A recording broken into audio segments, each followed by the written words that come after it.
Juliet's Forbidden Love. Chapter 1. The Maid's Secret. The house was vast, filled with voices and footsteps, yet I often felt unseen within it. I was Juliet, a maid among many, tasked with simple duties, bound to the silence of service. But within that silence, something stirred. It began with glances. Lord Edward, the Countess's son, passed through the halls with a light step and a curious eye. At first his gaze held no more than politeness, but soon it lingered. A question unspoken lived between us. One evening, as I set candles in the drawing room, he entered quietly. I startled, nearly dropping the tray. He smiled, not the practiced smile of nobility, but one warm and real. In that moment, the walls of rank seemed thinner. We spoke, only a little, of the weather, of books he loved. Yet those words lit something I could not hide. From then my steps grew lighter, my days brighter, though danger shadowed each glance we shared. In the house of the Countess, a maid's secret could cost her everything. Chapter 2. The Hidden Meetings. The first meeting was an accident, or so it seemed. Edward lingered in the garden as I carried linens past the hedges. He called to me, not with command, but with gentleness. We spoke beneath the roses, where no one watched. His questions were simple about my life, my thoughts, yet his eyes told me he longed for more. After that, the garden became our refuge. In shadows and silence we met again and again. I learned his laughter, his fears, his dreams of freedom beyond the estate. He, in turn, listened to my quiet hopes, treating them as precious. For the first time, I felt seen not as a servant, but as a woman. But secrecy is a fragile thing. Whispers travel quickly in a house full of eyes. Every stolen moment was both joy and risk. And though I tried to still my heart, it raced each time his hand brushed mine. We lived in a world of stolen hours, knowing it could not last forever. Chapter 3. Whispers in the House. The whispers grew louder. Servants spoke in half sentences when I entered the room. The Countess's maid, sharp-eyed and cruel, seemed always near, listening. I felt the walls closing in.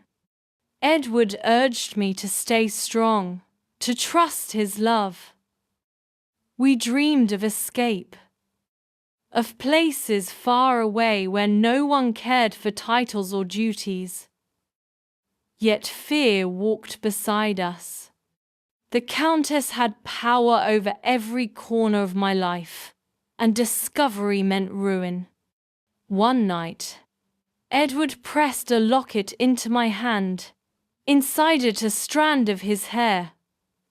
"So you will always carry me with you," he whispered. Tears filled my eyes. It was a vow, though spoken in secret, against a world that stood firmly against us.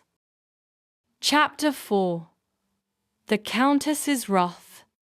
The whispers finally reached the Countess. One evening, while I polished the silver in the hall, she entered with eyes sharp as knives. Her voice was calm, but every word cut deep. She knew of the secret meetings. I fell to my knees, trembling, unable to speak. The Countess did not shout. Instead, she promised silence if I ended everything. A maid cannot touch the honor of this family, she said. You will forget him, or you will be cast out. When Edward heard of it, his anger burned. He swore he would fight, that nothing could part us. But even as he spoke, I saw fear in his face. His family's power was stronger than our promises. The days after were heavy. Servants avoided me or whispered as I passed. I felt already half banished, half forgotten, living only for the few stolen moments when Edward held me close. We dreamed of escape, of leaving the manor behind. But dreams are fragile, and ours were beginning to break. Chapter 5. Exile and Longing. The Countess kept her word. One morning I was sent away, no warning, no farewell. A carriage carried me to a distant town, where I was left with a small purse and no place to go. The manor, the halls I had walked for years, and the man I loved, all were gone. The days became grey. I found work in an inn, cleaning floors, carrying water, smiling at strangers. My body moved, but my heart stayed behind.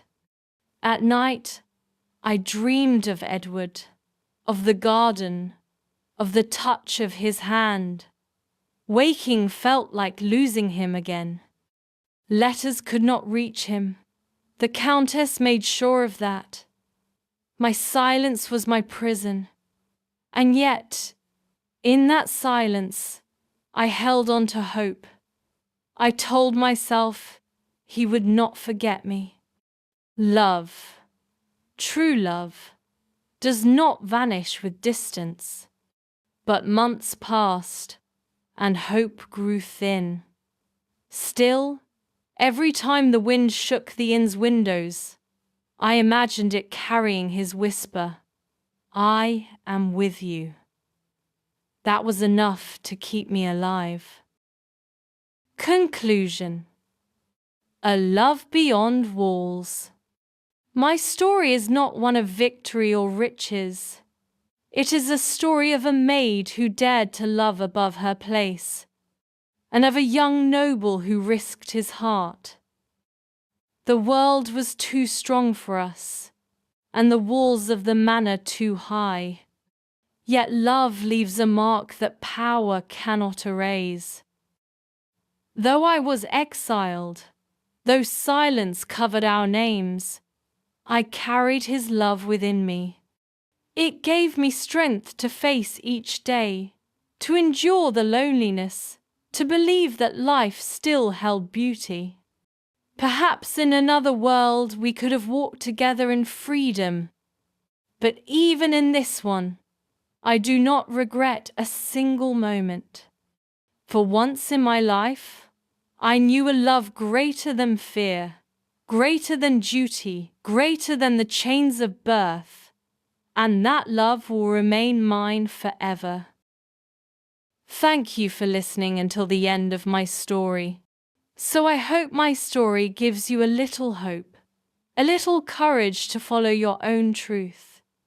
Do not be afraid to choose love, even when the world tells you no. If you enjoyed this story, please support this channel. Subscribe, share this video, and leave a comment. Your support helps us create more stories for you. And never forget, the world may try to choose for you, but only you can write the story of your heart. Thank you.